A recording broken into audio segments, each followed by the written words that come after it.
Isang mapayapang araw sa iyo. Welcome sa Prayer Impact, isang pag-aaral mula sa pananalangin. Ang panalangin ni Jabez, paghahanap sa pagpapala, presensya, at layunin ng Diyos. Pag-aaral sa Unang Kronika Kapitulo 4 versikulo 9 hanggang 10. At si Jabez ay lalong kagalang-galang kaysa kanyang mga kapatid, at tinawag ng kanyang ina ang kanyang pangalan na Jabez, na sinasabi, sapagkat ipinanganak ko siya sa kapigatian. At nagsumamo si Jabez sa Diyos ng Israel, na nagsasabi, O pagpalain mo nawa akong totoo, at palawakin mo nawa ang aking hangganan, at ang iyong kamay ay sama sa akin nawa, at ingatan mo nawa ako sa kasamaan, upang huwag akong mamigata. At ipinagkaloob ng Diyos sa kanya ang kanyang hiningi. Sa unang tingin, tila ang aklat ng mga kronika ay nakatuon lamang sa mga talaan ng angkan. Sunod-sunod na kabanata ang naglilista ng mga pangalan ng pamilya, lipi, at kasaysayan. Ngunit sa gitna ng mga listahang ito, huminto ang banal na espiritu upang itampok ang buhay at panalangin ng isang tao, si Jabez. Ang maikling ulat na ito ay binubuo lamang ng 2 talata, ngunit nakapagbigay inspirasyon ito sa mga mananampalataya sa loob ng maraming siglo dahil ipinapakita nito ang puso ng taong lubusang nagtiwala sa Diyos. Ipinanganak si Jabez na may kalakip na kalungkutan. Ang mismong pangalan niya ay nangangahulugang, kirot, o kalungkutan, na palaging nagpapaalala sa kanya ng mahihirap na kalagayan noong siya ay isinilang. Gayunpaman, hindi itinakda ng kanyang nakaraan ang kanyang kinabukasan, at hindi rin ang kanyang pangalan ang nagbigay ng huling kahulugan sa kanyang pagkatao. Sa halip na hayaang hubugin ng kanyang kalagayan ang kanyang tadhana, lumapit si Jabez sa Diyos ng Israel. Nanalangin siya ng may pagpapakumbaba, pananampalataya, pagdepende, at katiyakan sa katapatan ng Diyos sa kanyang tipan. Ang kanyang panalangin ay hindi paghahabol sa sariling kayamanan o kaginhawaan, kundi kahilingan na maisakatuparan ng Diyos ang kanyang mga layunin sa pamamagitan ng kanyang buhay, sa pamamagitan ng pagpapala, pagpapalawak ng mga pagkakataon, pananatili ng kanyang presensya, at pag-iingat laban sa kasamaan. Higit sa lahat, nagtatapos ang bahaging ito sa mga simpleng ngunit makapangyarihang salita. At ipinagkaloob ng Diyos sa kanya ang kanyang hiningi. Hindi ito nagtuturo na ibibigay ng Diyos ang lahat ng ating hinihingi ayon mismo sa ating kagustuhan. Sa halip, ipinapakita nito na nalulugod ang Diyos na dinggin at sagutin ang mga panalangin inihahandog ng may mapagkumbabang pananampalataya at naaayon sa kanyang matalino at mapagpalang layunin. Ang pangunahing katotohanan ng bahaging ito ay, nalulugod ang Diyos na kumilos sa pamamagitan ng mga taong mapagkumbabang naghahanap sa kanyang pagpapala, umaasa sa kanyang presensya, sumusunod sa kanyang mga layunin, at ipinagkakatiwala ang kanilang sarili sa kanyang ganap na kapangyarihan at kalooban. Isinulat ang aklat ng mga kronika upang paalalahanan ang bayan ng Diyos na nasa ilalim ng kanyang tipan tungkol sa kanyang katapatan sa buong kasaysayan ng Israel. Matapos ang pagpapatapon sa ibang bayan, kinakailangan ng bayan ng panibagong katiyakan sa mga pangako ng Diyos. Ang mga talaan ng angkan ay nagpapatunay ng katapatan ng Diyos sa kanyang tipan mula sa isang henerasyon patungo sa susunod. Sa ganitong konteksto, ipinapakita ng kwento ni Jabez na ang biyaya ng Diyos ay hindi nalilimitahan ng pinagmulan ng pamilya, masaklap na simula, o mahihirap na kalagayan. Kahit na maliit lamang ang puwang ni Jabez sa kasaysayan ng Israel, ang kanyang buhay ay nagpapakita na ang mga taong tapat na lumalapit sa Panginoon ay makakaranas ng kanyang maawatang paggabay at pag-iingat. Pinapahalagan ng Diyos ang pusong naghahanap sa kanyang may pananampalataya. At, nagsumamo si Jabez sa Diyos ng Israel. Ang unang kahangahangang katotohanan ay hindi lamang dahil nanalangin si Jabez, kundi kung kanino siya lumapit. Tinawag niya ang Diyos ng Israel, ang Diyos na tapat sa kanyang tipan, na nagpakilala kay Abraham, Isaac, Jacob, Moises, at David. Hindi umasa si Jabez sa swerte, sariling kakayahan, pinagmulan ng pamilya, o kapangyarihan sa lupa. Ipinagkatiwala niya ang kanyang buong katiyakan sa Diyos lamang. Sa buong Biblia, ang panalangin ay pagpapakita ng pagdepende sa Panginoon. Ipinapahayag nito na ang Diyos lamang ang may karunungan, kapangyarihan, at awtoridad upang maisakatuparan ang kanyang mga layunin. Itinuturo sa atin ni Jabez na ang tunay na pananampalataya ay nagsisimula sa paglapit sa Diyos ng may mapagkumbabang katiyakan. Pag-aaral sa salitang Hebreo, Kora, tumawag, o lumapit. Ang salitang Hebreong kara ay nangangahulugang tumawag, humingi ng tulong ng buong puso, lumapit o manalangin sa isang kinauukulan, magmakaawa ng same time. Sa lumang tipan, madalas itong ginagamit upang ilarawan ang paglapit ng tao sa Panginoon sa pagsamba, pagdepende, pagsisisi, o matinding kahilingan. Ang panalangin ni Jabez ay nagpapakita ng pusong nakakaalam na ang Diyos ay ganap na namamahala ngunit lubos ding maawin. Lumapit siya sa Panginoon ng may paggalang, pagpapakumbaba, at pananampalataya. Ang panalangin ay hindi paraan upang mapilitan o mapasunod ang Diyos sa ating kagustuhan. Sa halip, ito ang itinakda ng Diyos na paraan upang maipahayag ng mga mananampalataya ang kanilang pagtitiwala, pagdepende, pagsamba, at pagsuko sa Kanya. Ang Diyos na nag-imbite sa atin na manalangin ay siya ring magsasagot ng naaayon sa Kanyang perpektong kalooban. Ang katiyakan ni Jabez ay hindi nakasalalay sa ganda o haba ng kanyang panalangin, kundi sa kung sino ang Diyos na kanyang nilalapitan. Ang batang nagtitiwala sa kanyang mapagmahal na ama ay kusa itong nilalapitan kapag may pangangailangan. Ang kanyang katiyakan ay hindi dahil sa kaya niyang solusyonan ang problema, kundi dahil sa pagmamahal at katapatan ng kanyang ama. Ganoon din tayo, inaanyayahan tayong lumapit sa Diyos ng may mapagkumbabang katiyakan dahil siya ang ating tapat na Ama sa langit. Ugaliin ang patuloy na panalangin na nakaugat sa pagtitiwala at hindi sa pagkabahala. Iharap ang lahat ng pangangailangan sa Panginoon ng may pagpapakumbaba at pananampalataya. Hanapin muna ang kalooban ng Diyos bago ang sariling hangarin. Manatiling payapa sa kanyang karunungan, kahit pa ang sagot niya ay, oo, hindi, o maghintay. Nalulugod ang Diyos sa mga pusong tapat na lumalapit sa Kanya ng may pananampalataya, pagdepende, at katiyakan sa Kanyang kabutihan at ganap na kapangyarihan. Amen. Maraming salamat da pakikinig. Ako si Pastor Jeff Flores nagsasabing da Diyos ang lahat ng papuri. Isang mapayapang araw sa iyo. Welcome sa Prayer Impact, isang pag-aaral mula sa pananalangin. Ang panalangin ni Jabez, paghahanap sa pagpapala, presensya, at layunin ng Diyos. Ikalawang bahagi. Punto 2, ang pag-unawa sa panalangin ni Jabez, pagpapala ng Diyos, mas malawak na impluwensya, ang kamay ng Diyos na nagpapanatili, at pag-iingat laban sa kasamaan. Teksto, Unang Kronika Kapitulo 4 versikulo 9 hanggang 10. At nagsumamo si Jabez sa Diyos ng Israel, na nagsasabi, O pagpalain mo nawa akong totoo, at palawakin mo nawa ang aking hangganan, at ang iyong kamay ay sama sa akin nawa, at ingatan mo nawa ako sa kasamaan, upang huwag akong mamigata.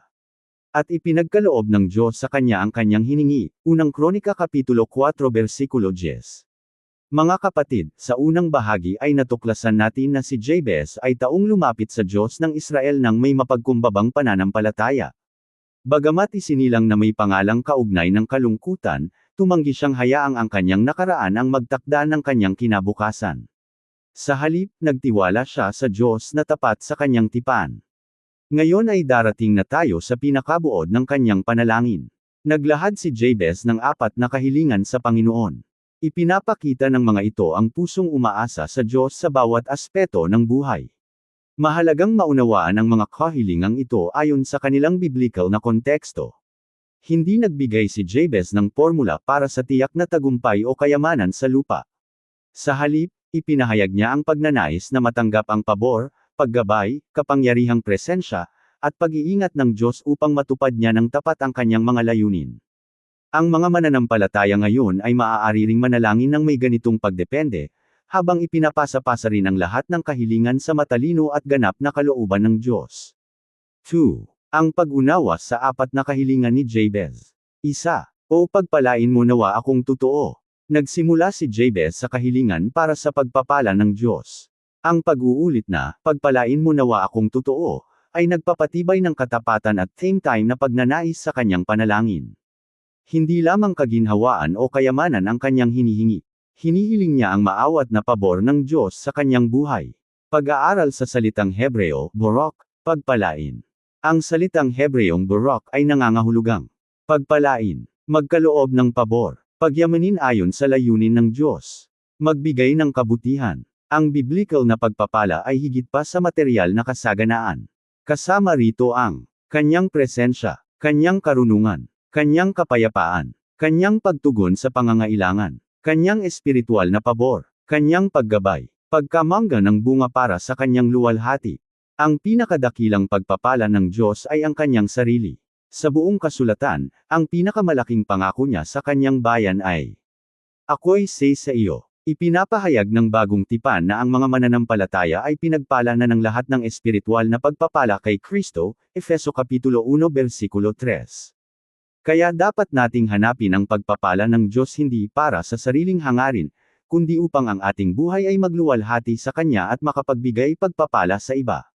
2. Palawakin mo nawa ang aking hangganan. Sumunod na nanalangin si Jabez. Palawakin mo nawa ang aking hangganan. Sa kasaysayan, tumutukoy ito sa pagpapalawak ng lupain o pamana sa Israel. Ngunit ang prinsipyo ay lumalampas sa pisikal na lupa. Ninais ni Jabez ang mas malaking pagkakataon na matupad ang tawag ng Diyos. Hinihiling niya na palakasin ng Diyos ang kanyang kapakinabangan sa paglilingkod.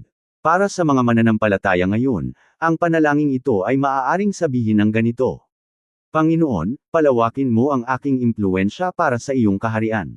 Maaari itong isama ang mas maraming pagkakataong maglingkod, mas epektibong paglilingkod, mas malawak na sakop ng ebanghelyo, mas maraming espiritual na bunga. Sa halip na hanapin ang pagkilala sa sarili, dapat nating hangarin na si Kristo ang luwalhatiin sa bawat pagkakataong ibinibigay ng Diyos. 3. At ang iyong kamay ay sumasa akin nawa. Ang kahilingang ito ay pagkilala sa lubos na pagdepende sa kapangyarihan ng Diyos. Sa lumang tipan, ang kamay ng Diyos ay sumisimbolo sa kanyang lakas, kanyang pag-iingat, kanyang paggabay, kanyang pabor, kanyang ganap na pagkilos. Naintindihan ni Jabez na ang mas malalaking pagkakataon ng walang presensya ng Diyos ay walang kabuluhan. Hindi sapat ang sariling kakayahan, at kulang ang karunungan ng tao. Tanging ang kapangyarihang presensya ng Diyos ang makapagbibigay kakayahan sa kanyang bayan na tuparin ang kanyang tawag. Ang katotohanang ito ay ganap na natupad sa bagong tipan sa pamamagitan ng banal na espiritu. Nangako si Jesus sa kanyang mga alagad na tatanggap sila ng kapangyarihan kapag dumating sa kanila ang banal na espiritu.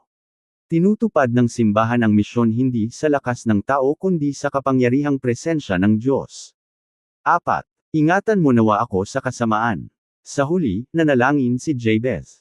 Ingatan mo nawa ako sa kasamaan. Ito ay panalangin para sa maawat na pag-iingat ng Diyos. Naintindihan ni Jabez na ang tagumpay ng walang kabanalan ay mapanganib. Ang pagpapala na walang pagdepende ay maaaring magdulot ng pagmamataas. Ang impluwensya na walang katapatan ay maaaring humantong sa kapahamakan. Kaya hiningi niya hindi lamang ang pagpapala kundi pati ang pagbabantay sa kanyang puso. Dapat din tayong manalangin ng ganito, hinihiling na ingatan tayo ng Diyos. Laban sa tukso. Laban sa makasalanang pagnanasa, laban sa maling paniniwala, laban sa panghihina ng loob, laban sa pagmamataas, laban sa pag-atake ng masama. Ipinahayag din ni Jesus ang parehong alalahanin ng turuan niya ang kanyang mga alagad na manalangin. Iligtas mo kami sa masama. Mateo Kapitulo 6 Versikulo 13. Ang pag-iingat ng Diyos ay hindi laging nag-aalis ng mga pagsubok, ngunit tapat siyang nag-iingat sa kanyang bayan sa gitna ng mga ito. Ang panalangin ni Jabez ay nagpapakita ng balanseng pagtuturo tungkol sa pagdepende. Pansinin ang mga bagay na hindi niya hiningi. Hindi niyang hinanggad ang katanyagan. Hindi niyang hinanggad ang paghihiganti. Hindi niyang hinanggad ang pagiging nakahihigit sa iba. Sa halip, bawat kahilingan ay pagkilala sa pagdepende sa Diyos. Ang kanyang hangarin ay pagpapala ng Diyos, mga pagkakataong galing sa Diyos, presensya ng Diyos, pag-iingat ng Diyos. Ito ay mga kahilingang naaayon sa buhay na inialay para sa layunin ng Diyos. Ganoon din ang itinuturo ng bagong tipan, hinihikayat tayong iharap ang ating mga kahilingan sa Diyos nang may pasasalamat habang ipinapasa ang lahat sa kanyang perpektong kalooban. Sinasagot ng Diyos ang panalangin ayon sa kanyang karunungan, pagmamahal, at layuning magligtas. Ang bangkang layag at ang hangin. Ang bangkang layag ay maaaring ganda ng pagkakagawa, ngunit kung walang hangin ay hindi ito makakaalis patungo sa paruroonan. Ganoon din tayo, maaaring mayroon tayong kaloob, pinag-aralan, at pagkakataon, ngunit kung walang presensya at kapangyarihan ng Diyos ay hindi natin matutupad ang kanyang mga layunin. Naintindihan ni Jabez ng matalino na ang pinakamalaking pangangailangan ay hindi lamang mas malawak na sakop kundi ang kamay ng Diyos na nagpapanatili. Ang magsasaka. Ang magsasaka ay nagtatanim, nagdidilig ng tapat, at nagtatanggal ng damo. Ngunit tanging ang Diyos ang nagbibigay buhay at paglago. Ganoon din tayo, naglilingkod ng tapat sa simbahan, pamilya, trabaho, at pagtulong, ngunit lubos tayong umaasa sa pagpapala ng Diyos upang magkaroon ng pangmatagalang bunga. Gaya ng isinulat ni Pablo. Ako'y nagtanim, si Apolos ay nagdilig, ngunit ang Diyos ang nagpalago. Para sa bawat mananampalataya, manalangin ng may paninindigan, ngunit laging may mapagkumbabang pagsuko sa kalooban ng Diyos. Hanapin ang presensya ng Diyos higit pa sa kanyang mga biyaya. Hilingin na palakasin ang iyong kapakinabangan para sa kanyang kaharian kaysa dagdagan lamang ang iyong kaginhawaan. Araw-araw na umasa sa kanyang lakas, at hilingin na ingatan ang puso laban sa tukso at pagtalikod sa katotohanan. Para sa mga pamilya, manalangin ng sama-sama para sa pagpapala ng Diyos sa tahanan, hindi lamang material na pangangailangan kundi espiritual na paglago, pagkakaisa, karunungan, at tapat na patuto.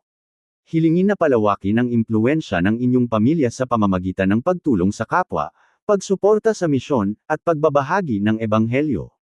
Ituro sa mga anak na ang tunay na tagumpay ay nasusukat sa katapatan sa Diyos at hindi sa nakamit sa mundo. Para sa mga kabataan, hayaan ang Diyos na hubugin ang iyong kinabukasan ayon sa kanyang layunin. Sa halip na hilingin lamang ang sariling tagumpay, ipanalangin na ang iyong pag-aaral, trabaho, relasyon, at kaloob ay magamit para sa kanyang luwalhati. Umasa sa kanyang paggabay sa paggawa ng desisyon, at humingi ng pag-iingat laban sa tukso at masasamang impluensya.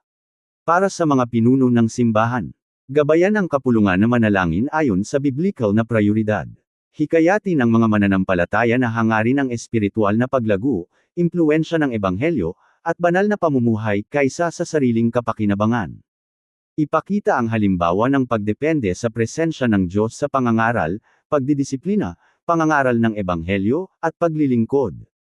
Tandaan na ang pangmatagalang bunga ay galing sa pagpapala ng Diyos, hindi lamang sa pagsisikap ng tao. Mga kapatid, huwag makontento na hilingin sa Diyos na gawing madali ang buhay. Hilingin niyang gawing kapaki-pakinabang ang iyong buhay. Huwag lamang humiling ng mas maraming ari-arian. Hilingin ang mas malawak na puso. Huwag hanapin ang impluensya para sa sariling pangalan. Hanapin ang impluensya upang makilala si Kristo. Ipanalangin ang kanyang pagpapala. Ipanalangin ang kanyang presensya. Ipanalangin ang kanyang pag-iingat. At magtiwala na siya ang gagawa ng kanyang perpektong layunin sa iyong buhay. Amen. Maraming salamat sa pakikinig. Ako si Pastor Jeff Flores, nagsasabing sa Diyos ang lahat ng papuri. Isang mapayapang araw sa iyo. Welcome sa Prayer Impact, isang pag-aaral mula sa panalangin. Ang panalangin ni Jabez, paghahanap sa pagpapala, presensya, at layunin ng Diyos. Ikatlong bahagi. Punto 3, ang MAWAT na sagot ng Diyos at ang katiyakan ng MANANAMPALATAYA sa kanyang ganap na kalooban. Pangunahing teksto, Unang Kronika Kapitulo 4 versikulo 9 hanggang 10, KJV. At nagsumamo si Jabez sa Diyos ng Israel, na nagsasabi, O pagpalain mo nawa akong totoo, at palawakin mo nawa ang aking hangganan, at ang iyong kamay ay sama sa akin nawa, at ingatan mo nawa ako sa kasamaan, upang huwag akong mamigata. At ipinagkaloob ng Diyos sa kanya ang kanyang hiningi, Unang Kronika Kapitulo 4 versikulo 10. Mga kapatid, sabay-sabay nating nilakbay ang kahangahangang bahaging ito ng kasulatan. Sa unang punto, nakita natin na si Jabez ay taong lumapit sa Diyos ng Israel nang may mapagkumbabang pananampalataya. Kahit na ang kanyang pangalan ay nauugnay sa kalungkutan, nagtiwala siyang mas dakila ang Diyos kaysa sa kanyang nakaraan. Sa ikalawang punto, sinuri natin ang apat na kahilingan sa kanyang panalangin, na pagpalain siya ng Diyos, palawakin ang kanyang impluensya, manatili ang kanyang kamay sa kanya, at ingatan siya laban sa kasamaan. Ipinapakita ng mga ito ang pusong mas nagnanais sa presensya at layunin ng Diyos kaysa sa sariling tagumpay. Ngayon ay darating na tayo sa huling pangungusap ng ulat na ito. At ipinagkaloob ng Diyos sa kanya ang kanyang hiningi. Ang simpleng pahayag na ito ay punong-puno ng malalim na katotohanang teolohikal. Hindi nito itinuturo na ibinibigay ng Diyos ang bawat kahilingan ayon mismo sa ating paraan, kundi nalulugod siyang dinggin at sagutin ang panalangin ng kanyang bayan ayon sa kanyang perpektong karunungan, pagmamahal na naaayon sa tipan, at ganap na kalooban. 3. Ang MAWAT na sagot ng Diyos at ang katiyakan ng MANANAMPALATAYA sa kanyang ganap na kalooban. Hindi sinabi ng Biblia kung paano tiyak na sinagot ng Diyos ang bawat detalye ng panalangin ni Jabez. Sa halip, simpleng ipinahayag lamang na ipinagkaloob ng Diyos ang kanyang hiningi.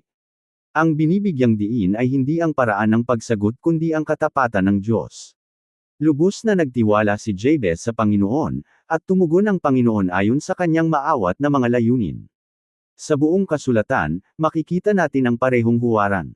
Nalulugod ang Diyos na sagutin ang mga panalangin inihahandog ng may pagpapakumbaba, pananampalataya, at pagsuko sa kanyang kalooban. Minsan, ang kanyang sagot ay agaran. Minsan, dumarating ito pagkatapos ng panahon ng paghihintay. Minsan, ang kanyang sagot ay iba sa ating inaasahan dahil ang kanyang karunungan ay higit na higit sa atin. Gayunpaman, bawat sagot niya ay lubos na mabuti at tamang-tama ang panahon. Ang ugnayan ng panalangin at ng ganap na pamamahala ng Diyos.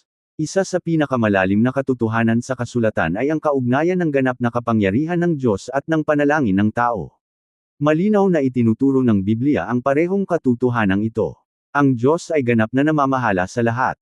Walang nakakagulat sa Kanya. Walang makapipigil sa Kanyang walang hanggang mga layunin.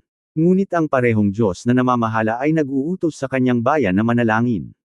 Ang panalangin ay hindi nagbabago sa walang hanggang pagkatao ng Diyos.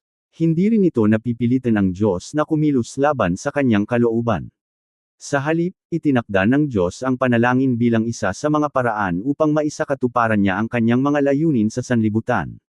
Kapag ang mga mananampalataya ay nanalangin ayon sa Kanyang kalooban, sila ay nakikibahagi sa Kanyang gawaing pagliligtas.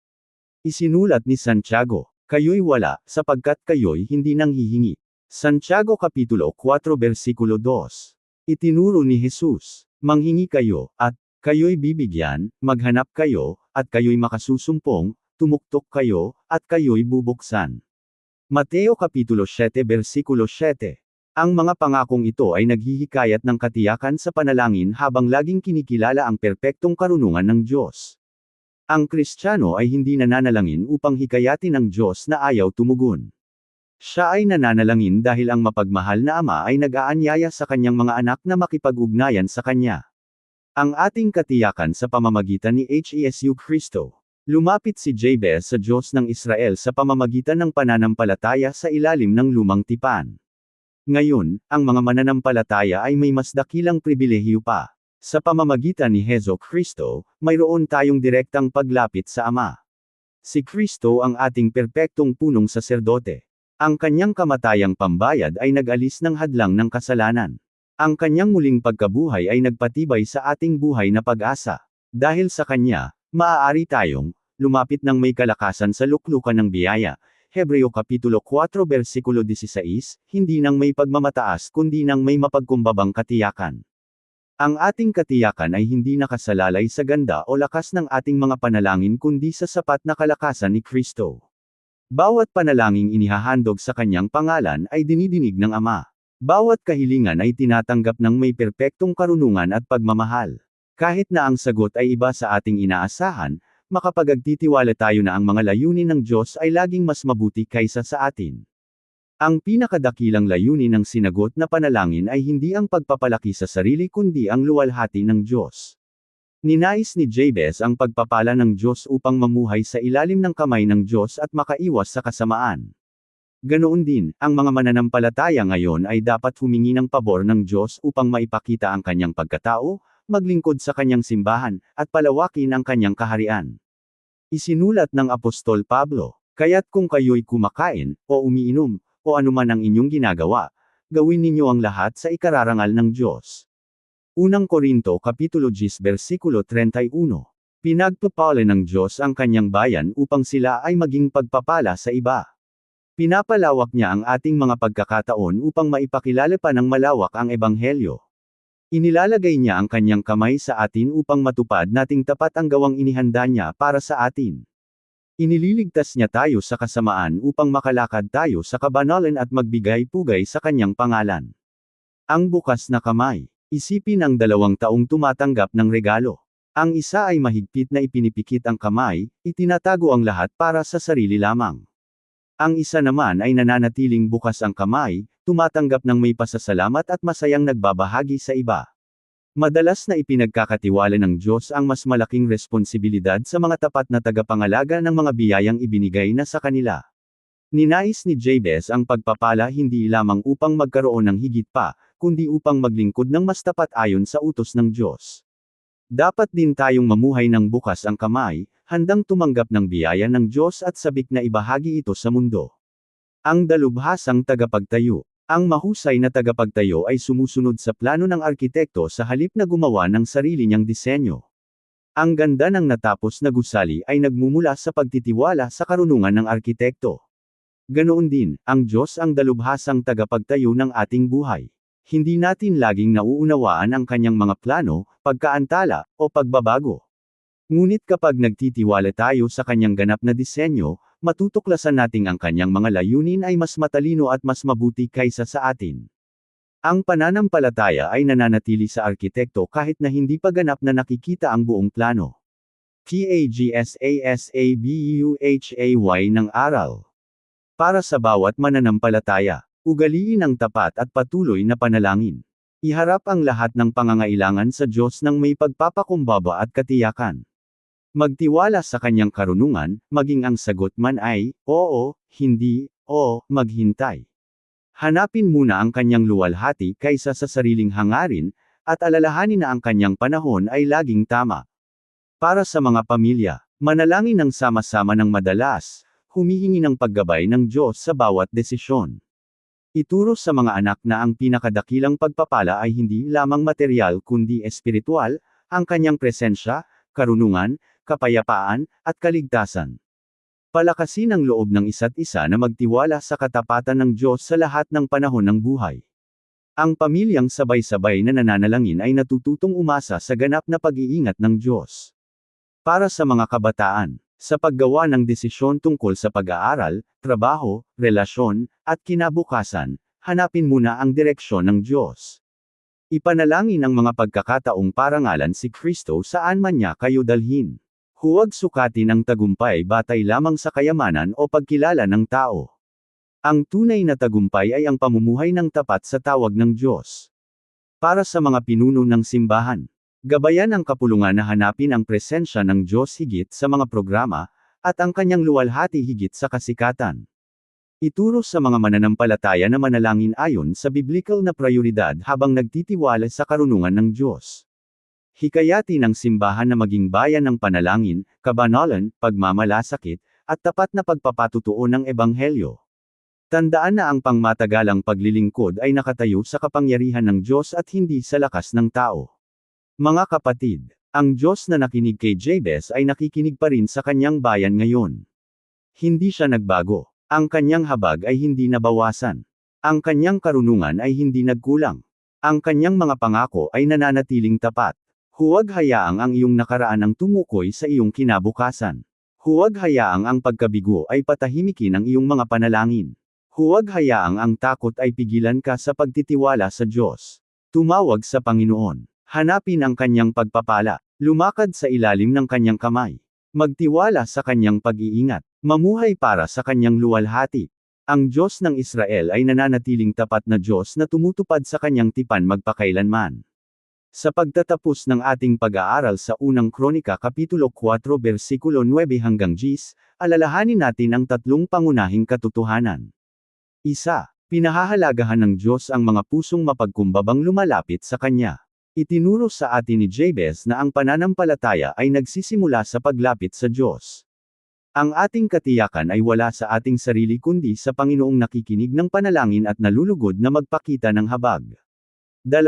Ang tunay na panalangin ay naghahanap ng layunin ng Diyos higit sa sariling hangarin.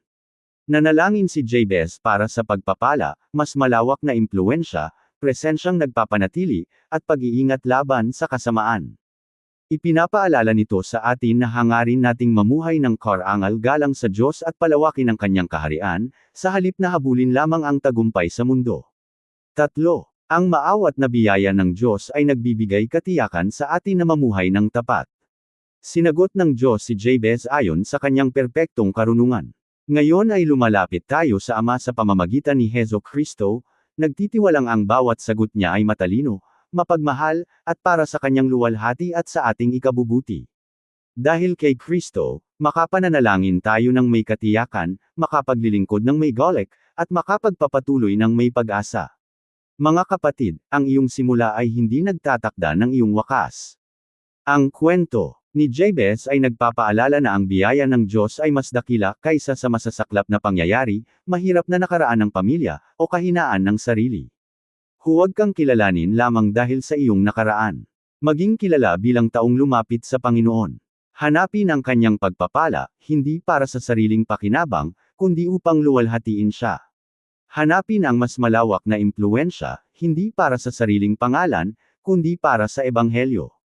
Hanapin ang kanyang kamay, hindi lamang para sa tagumpay, kundi para sa tapat na paglilingkod.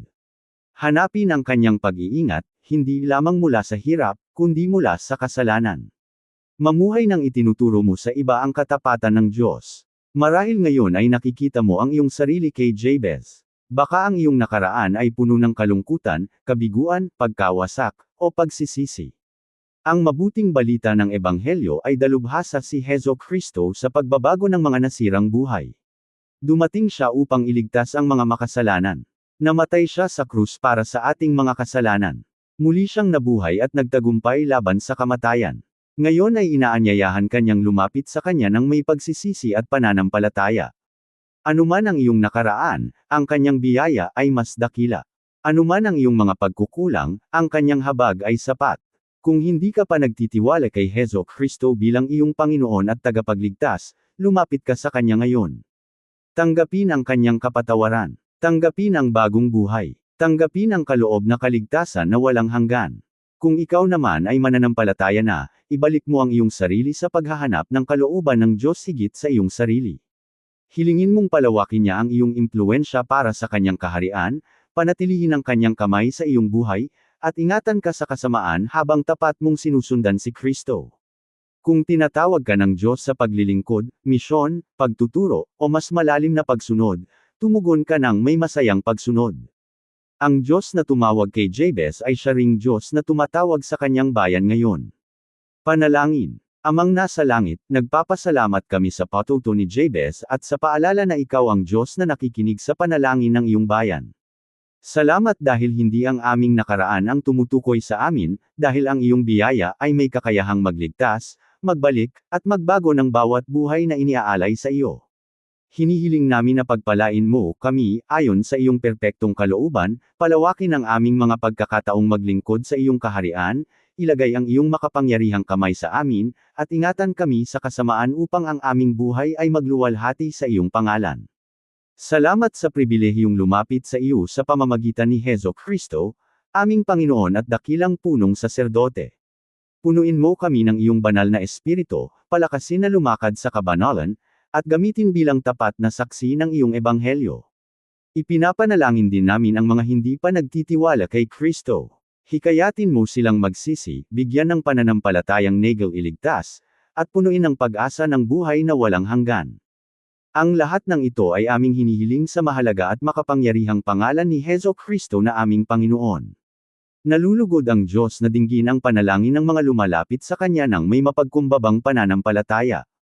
Sa pamamagitan ni Jesucristo, ang mga mananampalataya ay makalapit ng may katiyakan sa Ama, nagtitiwala sa Kanyang karunungan, umaasa sa Kanyang pag-iingat, at namumuhay para sa Kanyang luwalhati. Gaya ni Jabez, naway huwag nating hanapin ang sariling kadakilaan, kundi ang pagpapala ng Diyos, ang kanyang mga layunin, at buhay na karangal galang sa kanya hanggang sa wakas. Amen. Maraming salamat da pakikinig ako si Pastor Jeff Flores nagsasabing sa Diyos ang lahat ng papuri.